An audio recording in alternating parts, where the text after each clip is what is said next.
Today we'll be discussing upon the IT Act. These days, many of the cyber crimes are happening, as we all know.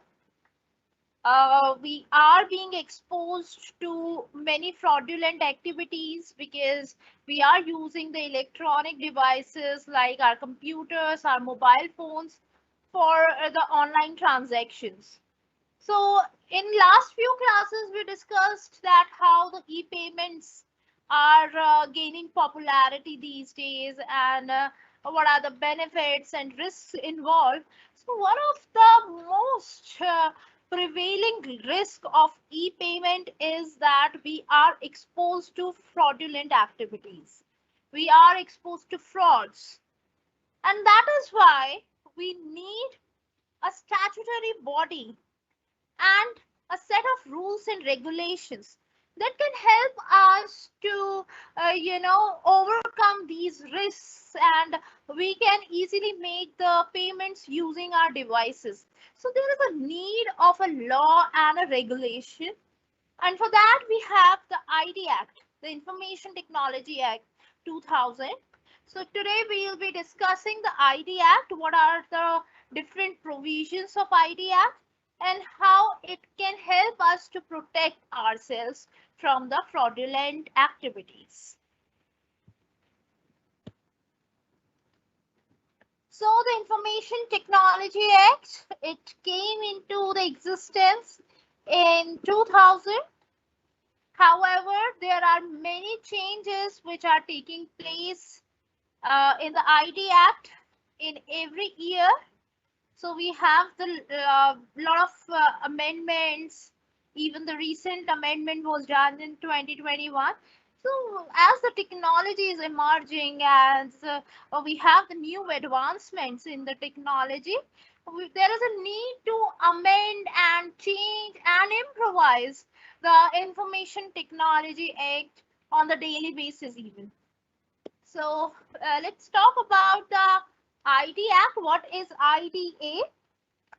So the Information Technology Act 2000, or the ITA 2000 or IT Act, was notified on October 17, 2000. It is the law that deals with the cybercrime and electronic commerce in India. So basically, it is there to regulate each and every activity that is being commenced, that is being done on the electronic device using the internet. So basically it is there for the cybercrime. It is not only for the payment system, but also for other things, that how we post something over the internet, how we access the information over the internet. So every activity that is being done on the internet is being regulated by the Information Technology Act. Similarly, it is there for the electronic commerce as well. As we all are familiar with the electronic commerce, we are doing shopping every day on the Amazon, Myntra, and other electronic commerce websites.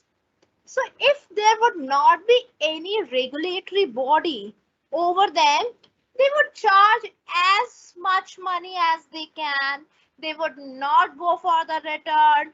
They can deliver the duplicate product and so on. So that is why again there is a need of a regulation that would regulate each and every activity of these e-commerce channels, and that is why we have the IT Act. In this article, we will look at the objectives and the features of the Information Technology Act. Let's talk about the objectives of the Act first.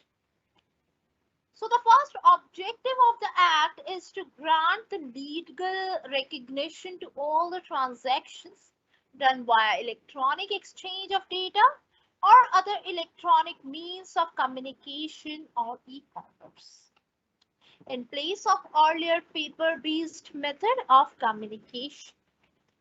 That means usually when we were not into the electronic commerce, normally जब हम कोई सामान लेते थे, कहीं shop पर जाकर लेते थे, तो हमें एक बिल दिया जाता था या फिर कोई लेटर ऑफ एग्रीमेंट होता था. But now when we have switched to e-commerce, we have almost transactions done through the electronic exchange. And that is why ID Act is there to give the legal recognition to all the transactions.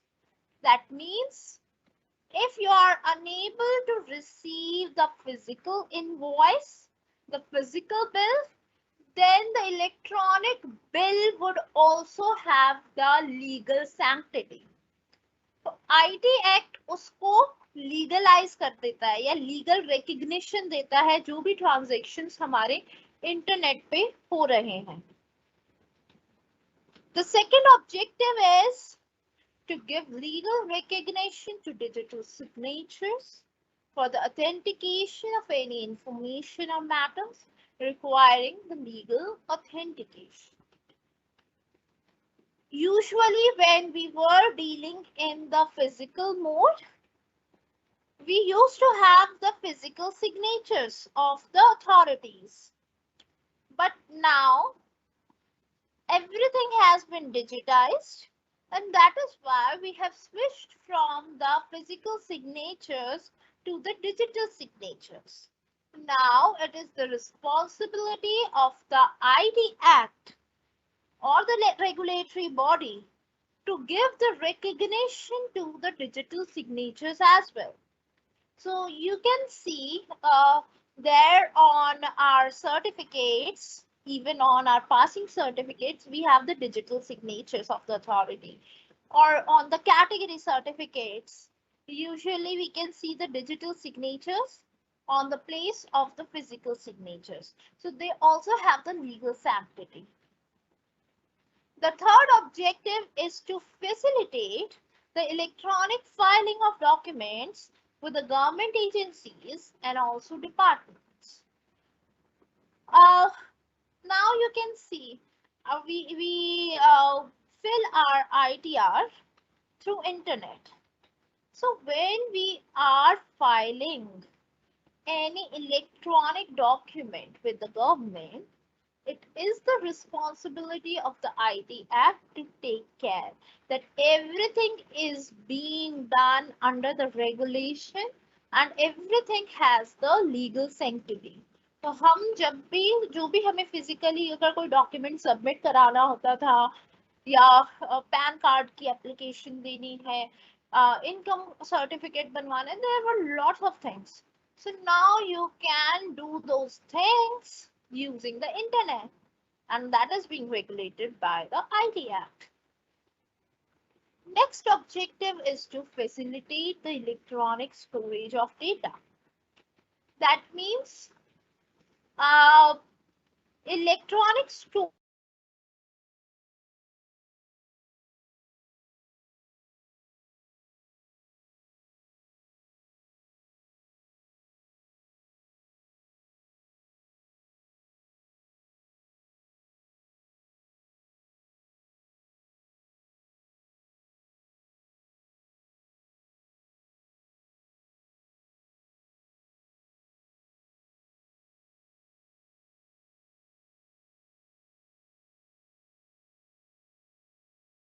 now everything is stored safely in the electronic form. तो जो store किया जाता है data वो भी आपकी permission से किया जाता है और वो आईटी एक्ट रेगुलेट करता है कि किसके बारे में कितना डेटा किसी गवर्नमेंट डिपार्टमेंट को लेना है और कितना डेटा प्रोवाइड कराना है public domain. So that is also the responsibility of the ID Act. The next objective is give legal sanction and also facilitate the electronic transfer of funds between the banks and the financial institutions. Now let's come to the e-payments. Suppose I have made a payment to you, but it has not reached to you. Now the bank would say, I am not responsible. Your bank would say that I have not received, so I would not deliver the goods. Now, what would happen to me? Because the money has been deducted from my bank.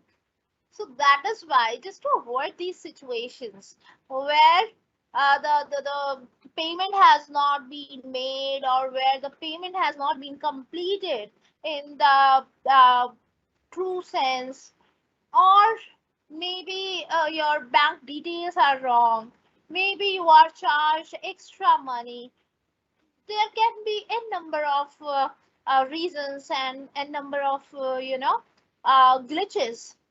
So that is why IT Act is there to regulate each and every payment, and banks and the financial institutions, they are accountable to the government. That okay, if the transaction was not being completed, then please refund the amount. So there is a regulatory body, that is again the ID Act.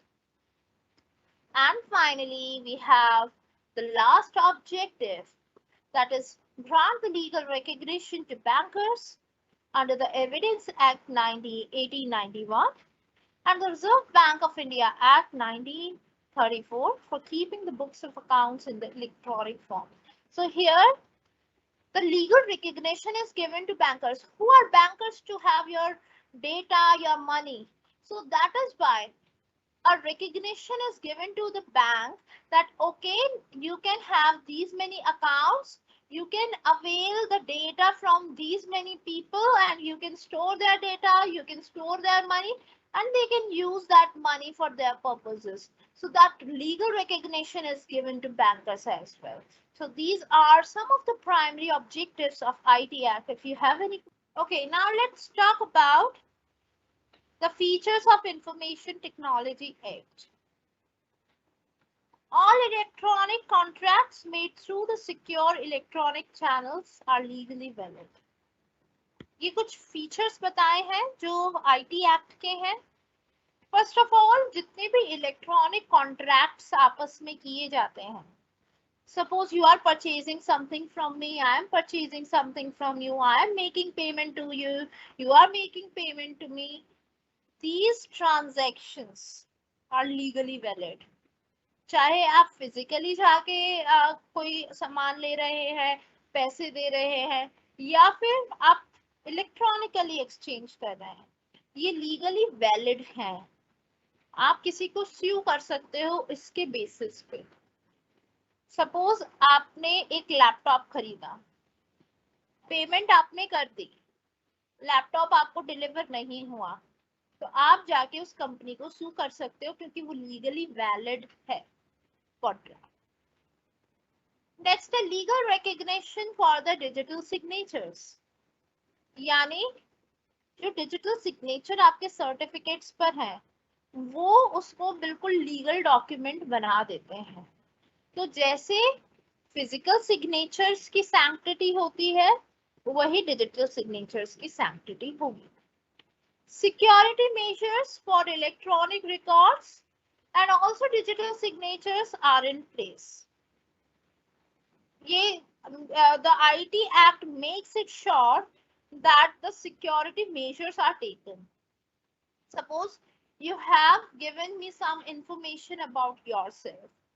I am your bank. You have given me the information about your credentials. So now it is my responsibility to keep your information safe. Otherwise, I can be sued under the Information Technology Act. Next, a procedure for the appointment of adjudicating officers for holding inquiries under the Act is finalized. That means if anything goes wrong, if anything is wrong with your transaction, with the money, with the data, with the post, etc., then an adjudicating officer can be appointed. यानी IT act के अंदर एक officer को appoint किया जाता है जो उस पूरे मामले की इंक्वायरी करता है और फिर डिसाइड करता है कि किसकी गलती है और सजा भी मिलती है.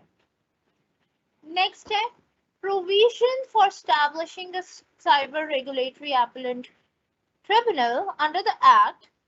Further, this tribunal will handle all the appeals made against the order of the controller or the adjudicating officer.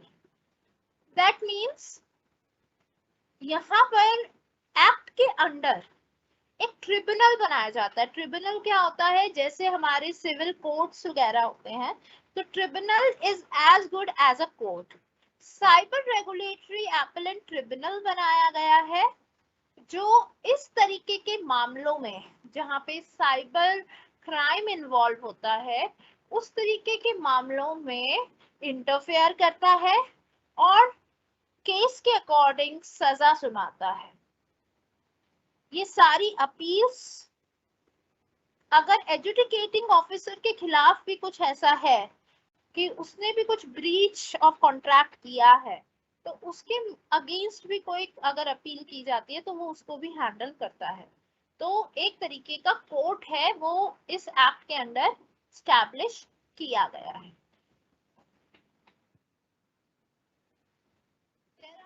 Other features.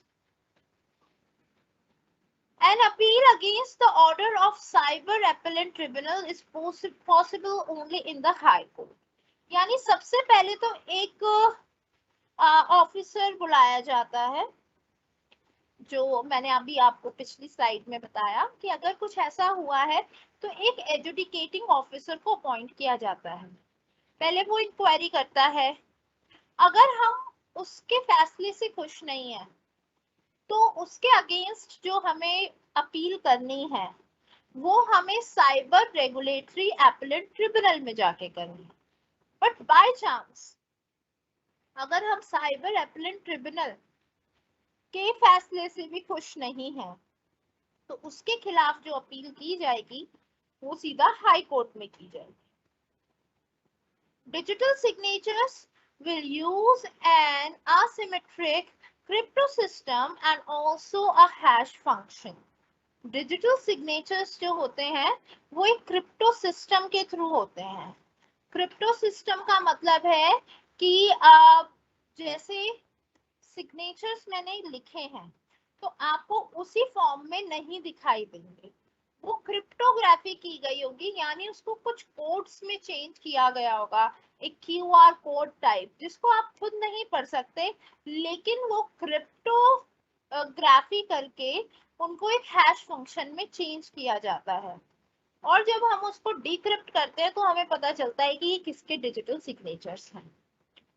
Provision for appointment of controller of certifying authorities to license and regulate the working of certifying authorities. यानी कुछ certifying authorities होती हैं जो इस तरीके के certificates देती हैं और उसके लिए हम एक कंट्रोलर ऑफ सर्टिफाइंग अथॉरिटीज को भी अपॉइंट करते हैं. The controller to the act as repository of all digital signatures. यानी जो कंट्रोलर है उसके पास वो एक रिपोजिटरी की तरह बिहेव करता है यानी उसके पास जितने भी डिजिटल सिग्नेचर इंडिया में है उनकी रिपोजिटरी होती है यानी उसका सारा डेटा होता है कि इस बंदे का ये डिजिटल सिग्नेचर इस डॉक्यूमेंट पे किया गया है. The act applies to the offenses or contraventions committed outside the India. अगर इंडिया से कोई फ्रॉडुलेंट एक्टिविटी हो रही है जो आउटसाइड इंडिया की गई है, जैसे सपोज मैंने यहाँ से कुछ ट्रांजैक्शन बाहर किया लेकिन उसमें कुछ गड़बड़ कर दी तो इंडिया से हो रही है या बाहर भी हो रही है लेकिन इंडिया के थ्रू हो रही है तो ये एक्ट उस पर भी अप्लाई होता है. Senior police officers and other officers can enter any public place, search and arrest without warrant. यहाँ पर आईटी एक्ट एक ऐसी पावर देता है पुलिस ऑफिसर्स को कि वो किसी भी पब्लिक प्लेस पे एंटर कर सकते हैं और अरेस्ट कर सकते हैं विदाउट एनी वारंट. नेक्स्ट है provisions for the constitution of cyber regulation advisory committee to advise the central government and the regulator and the controller. That means यहाँ पर एक साइबर रेगुलेशन एडवाइजरी कमेटी का गठन किया जाता है जो सेंट्रल गवर्नमेंट को साइबर क्राइम्स के ऊपर अपनी एडवाइस देता है कि किस तरीके से आगे काम करना चाहिए। तो इसमें कुछ एक्सपर्ट्स होते हैं, कमेटी बनाई जाती है जो सेंट्रल गवर्नमेंट को रिपोर्ट प्रेजेंट करती है। ये कुछ फीचर्स हैं आईटी एक्ट के। इफ यू हैव, सबसे पहले ये देखते हैं कि ये कहां कहां पर लागू होता है। This act may be called as the IT act, इसको आईटी एक्ट का नाम दिया गया है। It shall extend to whole of India save as otherwise provided in this act. It applies also to any offence or contravention thereunder committed outside India by any person. यानी अगर India पे उसका प्रभाव हो रहा है, इंडिया से कहीं ना कहीं उसके तार जुड़े हैं, तो ये उस पर भी लागू होगा। इंडिया में तो होगा ही, लेकिन सपोज मैं यहाँ बैठी हूँ, मैंने किसी के साथ ट्रांजैक्शन किया किसी और कंट्री में, तो उसके और उसने मेरे साथ फ्रॉड किया है, तो उसके ऊपर भी आईटी एक्ट लागू किया जाएगा। तो इंडिया में तो है ही जितने विद इन इंडिया ट्रांजैक्शन है, लेकिन आउटसाइड इंडिया भी if there is any connection with India then it would be applied to that transaction as well.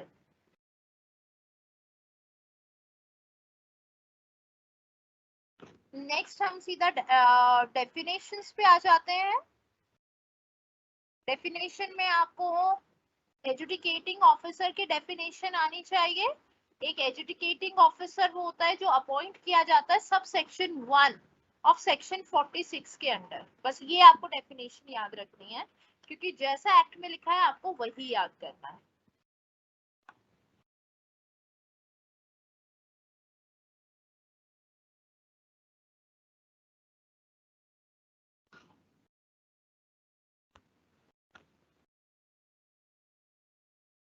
Now next definition आपको करनी है साइबर सिक्योरिटी की। What is cyber security?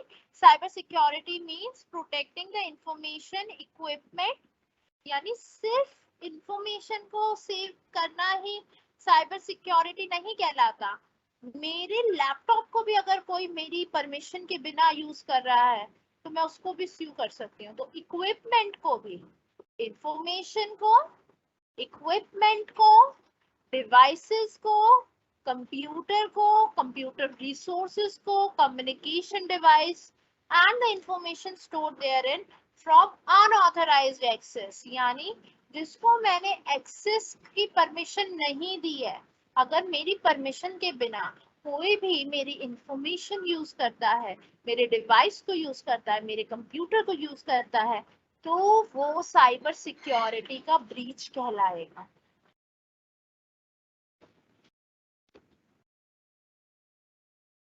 Next definition है data की। What is data? Data means a representation of information, knowledge, facts, concepts or instructions which are being prepared or have been prepared in a formalized manner and is intended to be processed, is being processed or has been processed in the computer system। यानी किसी तरीके की भी information, कोई knowledge, कुछ facts जब वो store किए जाते हैं कंप्यूटर में तो उसको हम डेटा कहते हैं।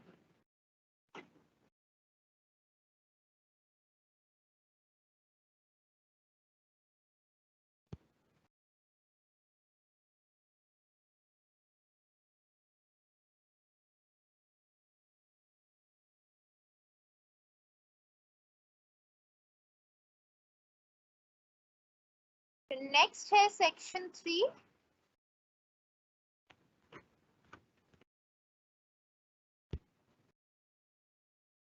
that deals with the authentication of electronic records. Subject to the provision of this section, any subscriber may authenticate an electronic record by affixing his digital signature। यानी suppose I have a legal sympathy, मैं कहीं की तहसीलदार हूँ या कहीं SDM office में I have a position और मुझे कहीं सिग्नेचर करना है। अब कोरोना में आपने देखा होगा कि ज्यादातर डिजिटल सिग्नेचर्स चल रहे थे, डिजिटल डॉक्यूमेंट्स चल रहे थे। तो ऑथेंटिकेशन कैसे किया जाता है? I have to apply for the digital signature. मैं ऐसे अपनी तरफ से डिजिटल सिग्नेचर नहीं कर सकती, या आप जो हाथों से सिग्नेचर करके स्कैन करके भेजते हो वो डिजिटल सिग्नेचर नहीं होते। डिजिटल सिग्नेचर बकायदा इशू किए जाते हैं गवर्नमेंट की तरफ से, जो एक क्रिप्टोग्राफ या क्रिप्टेड मैसेज की तरह होता है, कि क्यूआर कोड टाइप होता है, हैश फंक्शन होता है, उसको लगाया जाता है और वहां से वो वेरीफाई किया जाता है कि ये ऑथेंटिक है या नहीं। तो अगर आप अभी तक ये सोचते आए थे कि डिजिटल सिग्नेचर यानी आप ऑनलाइन करके भेज दो, so that is not the digital signature. Digital signature is a hash function that is being provided by the government.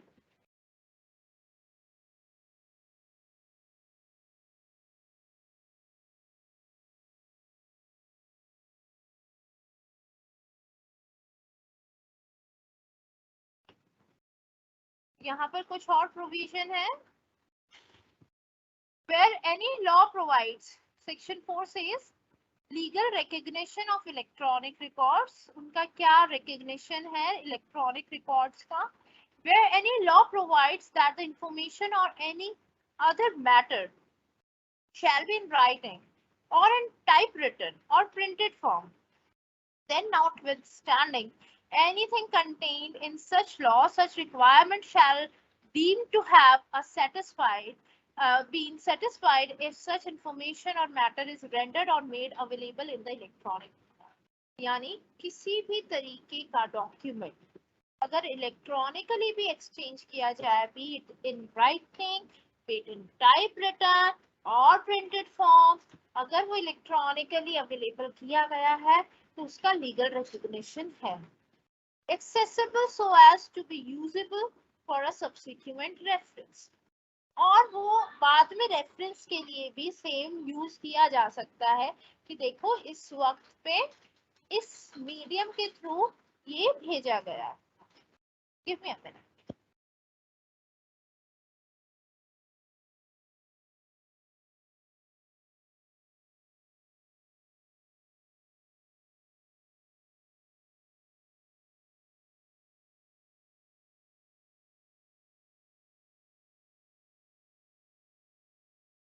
या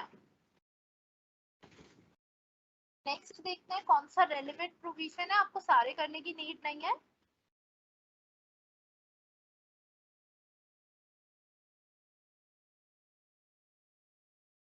गिव मी अ मिनट, एक बार मैं आपके सिलेबस में स्कैन कर लेती हूँ कौन कौन से रेलिवेंट या आपको इम्पोर्टेंट दिए गए हैं।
आपके सिलेबस में ऑफेंसेस दिए गए हैं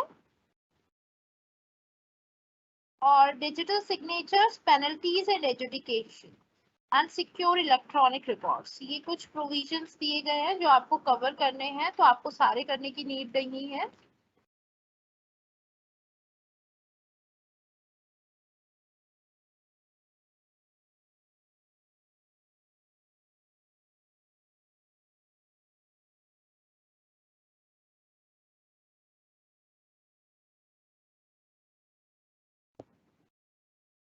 चलिए ये हम सेक्शन 4 कर चुके हैं, सेक्शन 5 भी दिया गया है तो हम एक बार डिस्कस कर लेते हैं। Legal recognition of electronic signatures, where any law provides that the information or any other matter shall be authenticated by affixing the signature, or any document shall be signed or bear the signature of any person, then notwithstanding anything contained in such law, such requirement shall be deemed to have been satisfied if such information or matter is authenticated by means of affixed in such a manner as may be prescribed by the central government. That means electronic signatures. Central government ने जिस तरीके से आपको procedure बताया है, जहां से आपको जिस तरीके से क्रिप्टोग्राफी करके दी गई है, उसी फॉर्म में वैसे ही आपको यूज करना है। और जब भी उसकी लीगल रिकग्निशन होगी, अगर आप उसमें थोड़ा बहुत भी चेंज अपनी तरफ से करते हैं तो it would lose its recognition. अब यहाँ पे हमने 6 सेक्शन में पढ़ेंगे कि इलेक्ट्रॉनिक रिकॉर्ड्स और इलेक्ट्रॉनिक सिग्नेचर्स कहाँ कहाँ यूज होते हैं। First, the filing of any form, application or any other document with an office, authority, body or agency owned by or controlled by the appropriate government in a particular manner. तो अगर किसी तरीके का form आपको भरना है, application भरनी है किसी ऑफिस के साथ, किसी अथॉरिटी के साथ या कोई और गवर्नमेंट एजेंसी के साथ, तो आप उसको इलेक्ट्रॉनिक रिकॉर्ड्स के जरिए या फिर इलेक्ट्रॉनिक सिग्नेचर्स के जरिए भर सकते हैं। The issue or grant of any license, permit, sanction or approval by whatever the name called in the particular manner. कई बार हमारे लाइसेंस पे इलेक्ट्रॉनिक सिग्नेचर किए गए होते हैं अथॉरिटी के, या हमारे आधार कार्ड पे, या हमारे इस तरीके के कोई डॉक्यूमेंट पे, तो वहां पर भी इलेक्ट्रॉनिक सिग्नेचर्स को यूज किया जाता है। The receipt or payment of money in a particular manner. Suppose you have paid some money to the government. उसमें भी इलेक्ट्रॉनिक सिग्नेचर्स होते हैं। जैसे अगर आप फॉर्म 16 देखें, ITR वगैरह फिल करते हैं, तो उसमें भी कई बार डिजिटल सिग्नेचर दिए जाते हैं कि yes it has been received. तो यहाँ पर इलेक्ट्रॉनिक सिग्नेचर्स का यूज किया जाता है।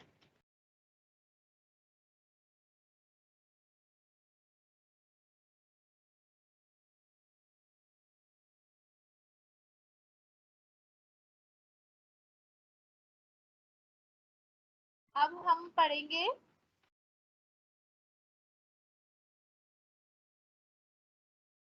the power to make rules by the central government in respect of the electronic signature. यानी सेंट्रल गवर्नमेंट के पास कौन कौन सी पावर्स हैं इलेक्ट्रॉनिक सिग्नेचर्स को लेकर। तो वो पावर्स हैं, पहले तो वो ये बताएंगे कि किस टाइप का इलेक्ट्रॉनिक सिग्नेचर होना चाहिए, किस तरीके से और किस फॉर्मेट में वो फिक्स किया जाएगा, the manner or procedure which facilitates the identification of the person affixing the signature, और कैसे पता लगाया जाएगा कि वो किसके सिग्नेचर हैं। तो उसका भी एक तरीका होता है डिक्रिप्ट करने का, पब्लिक की प्राइवेट की से, वो भी पूरा प्रोसीजर जो है वो गवर्नमेंट फिक्स करती है। Control processes and procedures to ensure the adequate integrity, और वो प्रोसेसेस को कंट्रोल करती है कि कोई और तरीका ना निकाला जाए उसको इनक्रिप्ट या डिक्रिप्ट करने का, जिससे फ्रॉड होने के चांसेस बढ़ते हैं। तो वो इसीलिए पूरी कॉन्फिडेंशियलिटी रखती है, पूरी सिक्योरिटी का ध्यान रखती है। Any other matter which is necessary to give legal effect, यानी इलेक्ट्रॉनिक सिग्नेचर से अगर और भी कोई चीजें उभर कर आ रही हैं, अगर कोई और ऑफेंस आ रहा है, तो उसको भी सेंट्रल गवर्नमेंट अपने अंडर ले सकती है और उस पर काम कर सकती है।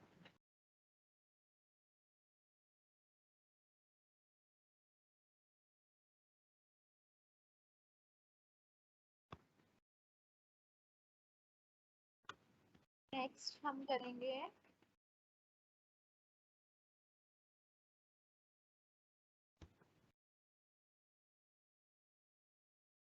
ऑफिसर या कंट्रोलर की अपॉइंटमेंट कैसे की जाती है।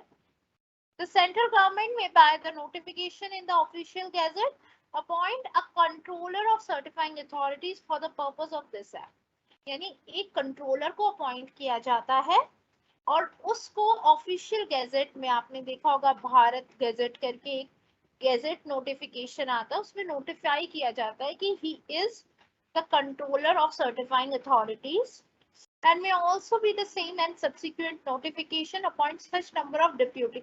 और कंट्रोलर के बाद कुछ डिप्यूटी कंट्रोलर्स भी अपॉइंट किए जा सकते हैं, लेकिन उनकी भी नोटिफिकेशन ऑफिशियल गैजेट में दी जाएगी. The controller shall discharge his functions under this act subject to the general control and directions of the central government.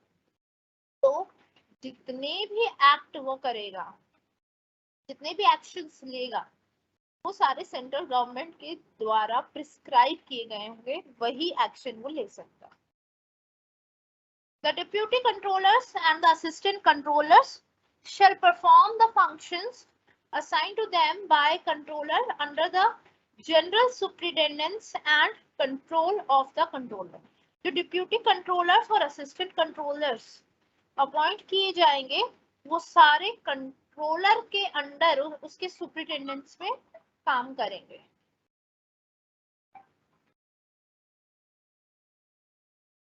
Next, the qualifications, experience and the terms and condition of the service of controller, deputy controllers shall be such as may be prescribed by the central government. अब central government ही decide करेगी कि उसकी क्या qualification होनी चाहिए, कितना experience होना चाहिए, कौन कौन सी टर्म्स एंड कंडीशंस होनी चाहिए. The head office and the branch office of the controller shall be at such place as the central government may specify. और वही डिसाइड करेंगे कि उनका ऑफिस कहाँ पर होगा. उनको एक सील यानी उनका एक स्पेशल सिग्नेचर भी दिया जाएगा. अब कंट्रोलर के क्या क्या फंक्शंस हैं? Exercising the supervision over the activities of certifying authorities, यानी सर्टिफाइंग अथॉरिटीज के ऊपर ही कंट्रोलर को बुलाया जाता है, वो सारी सर्टिफाइंग अथॉरिटीज का ध्यान रखता है, तो उनको सुपरवाइज करना उसका एक फंक्शन है. Certifying public keys of the certifying authorities, उनकी जो पब्लिक की मैंने आपको बताया इलेक्ट्रॉनिक सिग्नेचर्स को यूज करने के लिए पब्लिक और प्राइवेट कीज की जरूरत होती है, तो वो कीज जो है वो सर्टिफाई कौन करेगा? कंट्रोलर करेगा. Laying down the standards to be maintained by the substandard certifying authority, that means कौन कौन से स्टैंडर्ड्स उन्हें फॉलो करने हैं, जो रूल्स एंड रेगुलेशंस जो फॉलो करने हैं, तो वो भी कंट्रोलर बताएगा. और कुछ और फंक्शंस भी दिए गए हैं, वो आप एक बार पढ़ सकते हैं. इसमें से मैं आपको ये डॉक्यूमेंट दे दूंगी.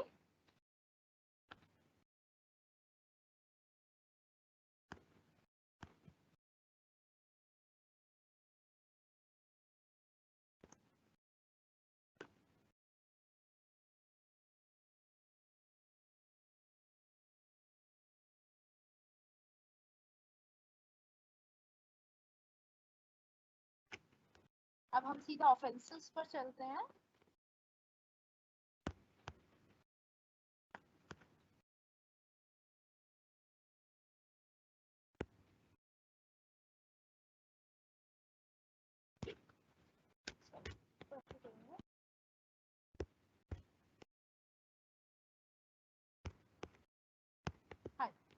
यहाँ हम पेनल्टीज, कॉम्पनसेशन और एजुकेशन की बात करते हैं, जो आपके स्लेब का part. Section 43 deals with the penalty and the compensation. Penalty and compensation for damage to computer or computer system etc. अगर किसी के कंप्यूटर को आप डैमेज कर देते हैं, किसी के कंप्यूटर सिस्टम को करप्ट कर देते हैं, तो उस पे क्या पेनल्टी लग सकती है?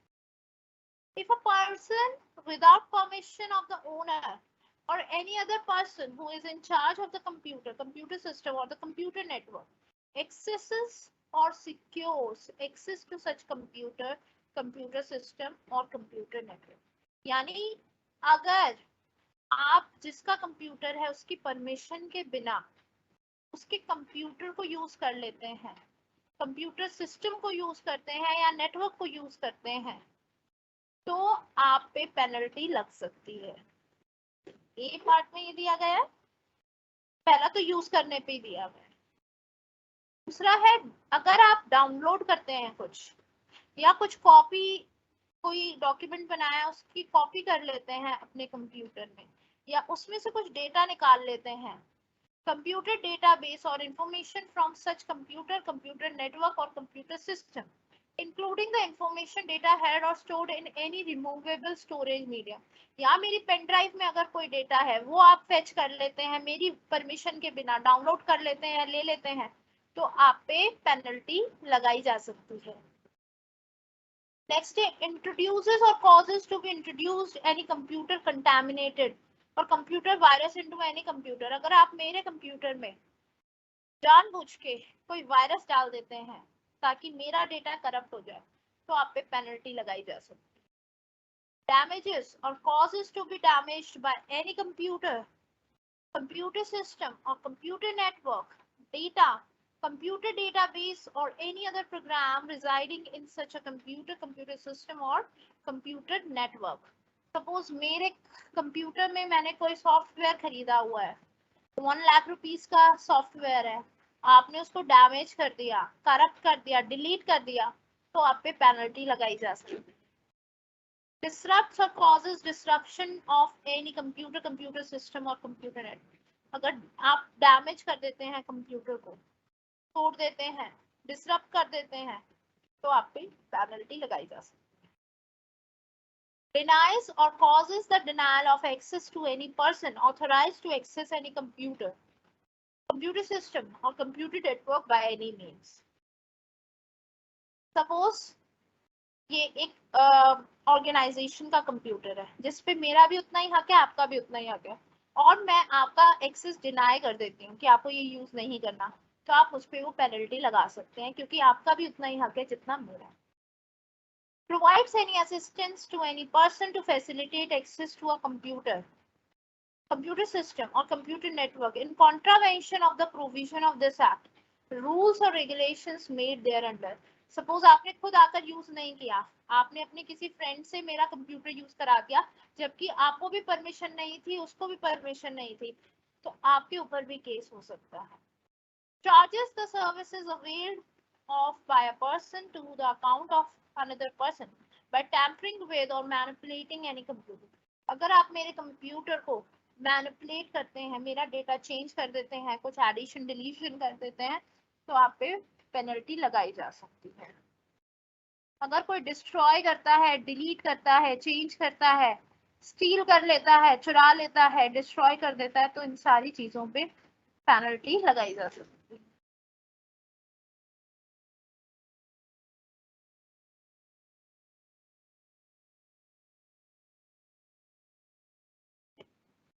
Next, 43A section deals with the compensation for the failure of the protection of data. Suppose I am providing my data to you, or you as a student of SOL, you are providing your sensitive data to us कि आपने कितने subject पास किए, ये marks थे, आपने sensitive data कुछ दिया है अगर मुझे, और मुझे वो संभाल के रखना है, लेकिन अगर मैं संभाल के नहीं रख पाती हूँ तो वो उस पर भी पेनल्टी लगाई जा सकती है. जैसे आपने सुना होगा फेसबुक के साथ केस हुआ था कि फेसबुक का जो डेटा है वो चोरी हो गया था, या फेसबुक ने जानबूझकर वो डेटा कंपनीज के साथ शेयर किया था, तो वो ब्रीच ऑफ कॉन्ट्रैक्ट था क्योंकि हमने उनको डेटा जो है वो बेचने के लिए प्रोवाइड नहीं कराया. तो जहां पर आप किसी के डेटा को लेकर उसको प्रोटेक्ट नहीं कर पाते, तो आप पे पेनल्टी लगाई जा सकती है.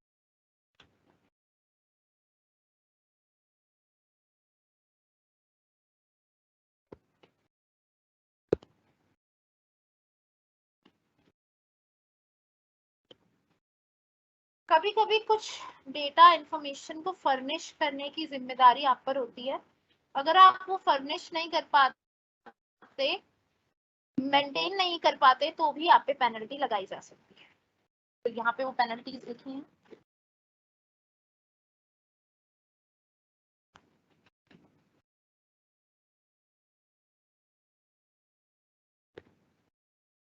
पावर टू एजुडिकेट मतलब होता है कि किसी भी चीज पे फैसला लेने की पावर किसको है.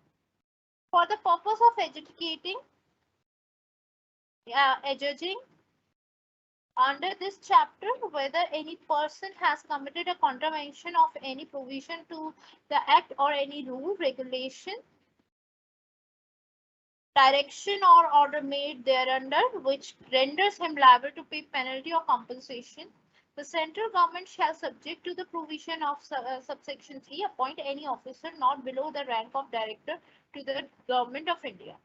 अगर कोई भी ऐसा मामला आता है जहां पर आपको जज करने की जरूरत है कि कोई इस तरीके का फ्रॉड हुआ है या नहीं, तो उसके लिए एक ऑफिसर को अपॉइंट किया जाता है जो सेंट्रल गवर्नमेंट अपॉइंट करती है, और वो रैंक क्या होता है, director to the government of India का रैंक होता है, इक्विवेलेंट ऑफिसर होता है, उसको अपॉइंट किया जाता है और वो फिर डिसाइड किया करता है कि कोई कॉन्ट्रावेंशन की जरूरत है या नहीं, कोई भी इस तरीके की घटना हुई है, अगर हुई है तो उस पर क्या पेनल्टी लगाई जाएगी।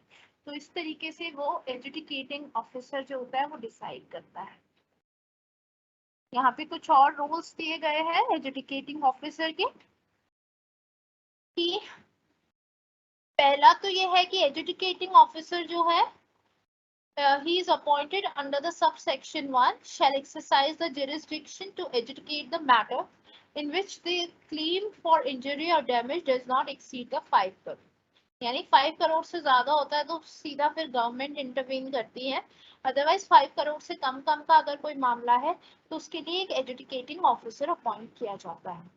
The adjudicating officer shall, after giving the person referred in subsection 1 a reasonable opportunity for making the representation.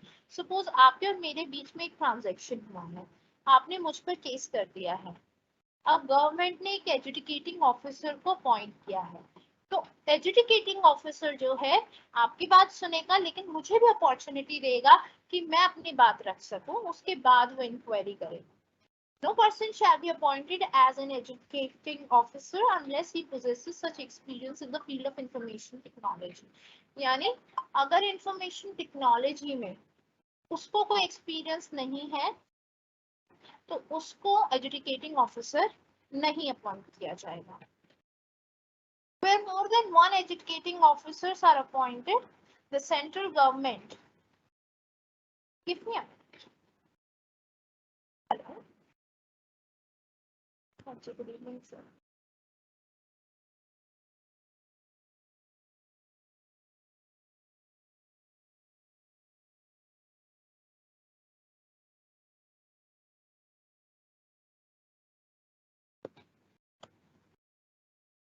Sorry. Where more than one adjudicating officers are appointed, the central government shall specify by orders the matters and the places with respect to which such officers shall exercise their jurisdiction. यानी जब educating officer को appoint किया जाता है, central government बताती है कि कितना एरिया उनके अंडर आता है, या कौन कौन सी, सपोज दिल्ली के लिए है वो, या पूरे इंडिया के लिए है, या एक पर्टिकुलर स्टेट के लिए, एक पर्टिकुलर डिस्ट्रिक्ट के लिए, तो उनकी जुरिस्डिक्शन को फाइनल जो है वो सेंट्रल गवर्नमेंट ही करती है। Every adjudicating officer shall have the powers of a civil court. हर ऑफिसर के पास कौन सी पावर्स होती हैं जो एक सिविल कोर्ट के पास होती हैं? All proceedings before it shall be deemed to be judicial proceedings within the meaning of section, यानी इसमें से जितनी भी प्रोसीडिंग्स निकलती हैं वो आईपीसी के अंडर आती हैं। जब भी कोई केस इसके अंडर लड़ा जाता है तो वो इंडियन पिनल कोड के अंडर आता है। Shall be deemed to be a civil court, मैंने आपको बताया था सिविल कोर्ट की सारी पार्ट्स जो एक कोर्ट को, सिविल कोर्ट को जो पार्ट्स दी गई होती है वो सारी पार्ट्स एजुकेटिंग ऑफिसर को भी दी गई है। अब सेक्शन 47 जो है वो डील करता है factors to be taken into account by the adjudicating officer while adjudging the quantum of compensation under this chapter. The educating officer shall have the due regard to the following factors. यानी जब वो decide करता है कि कितना compensation लिया जाए, suppose कोई ऑफेंस हुआ है, कोई ब्रीच ऑफ सिक्योरिटी हुआ है, सपोज किसी वेबसाइट ने मुझसे इंफॉर्मेशन लेके आगे उस इंफॉर्मेशन को सेल कर दिया है, या फेसबुक ने आपकी इंफॉर्मेशन लीक कर दी है, तो उसमें कितना कॉम्पनसेशन दिया जाए, वो डिसाइड करने से पहले वो एजुकेटिंग ऑफिसर जो है वो इन 3 चीजों को ध्यान में रखेगा। फर्स्ट है the amount of gain of unfair advantage, यानी पहले वो देखेगा कि उससे दूसरी कंपनी ने क्या फायदा उठाया है, जहां पे क्वांटिफाई किया जाएगा। सपोज मेरी इंफॉर्मेशन से किसी कंपनी ने 5 लाख का फायदा किया है, तो 5 लाख मेरे को कॉम्पनसेशन दिया जाएगा। The amount of loss cost to any person, suppose उन्होंने उस इंफॉर्मेशन को यूज किया, उसकी वजह से मेरी कंपनी को 10 लाख का नुकसान हुआ, तो मुझे 10 लाख रुपए दिए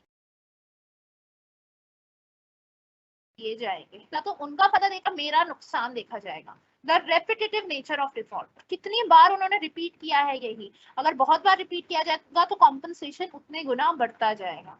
तो ये कुछ चीजें हैं जो ध्यान में रखनी है एजुकेटिंग ऑफिसर को before deciding upon the amount of compensation. So that's all about the adjudicating officer and offenses. In the next class, we would discuss some other provisions and then we'll be done with the syllabus.